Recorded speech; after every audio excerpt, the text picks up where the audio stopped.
एक माह में पूरे पंजाब का कूड़ा करकट साफ किया जाए। वज़ीर आलम मरीम नवाज ने जिले इंतजामिया और मुत्तल्लिका इदारों को टास्क दे दिया है। कहा कि खिदमत करके तमाम मुखालफिन को गलत साबित करेंगे। हेल्थ कार्ड को रीडिज़ाइन करके जल्द फंक्शनल कर दिया जाएगा।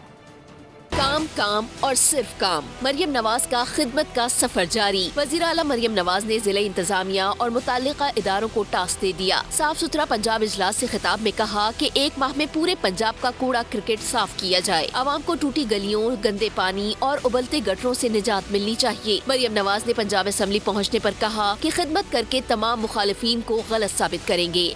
ये मेरा फ़र्ज़ है, ये मैं अदा करूँगी इंशाअल्लाह ताला, और खिदमत करके हम अपने सारे ओपोनेंट्स को हम गलत प्रूफ करेंगे। वज़ीर आला ने खुसूसी इजलास में तमाम BHU और रूरल हेल्थ सेंटर की मरहलावार रीवैम्पिंग की हिदायत की। कहा कि हेल्थ कार्ड को रीडिज़ाइन करके जल्द फंक्शनल कर दिया जाएगा। सब्सक्राइब करें और बेल दबाएं ताकि कोई खबर रह न जाए।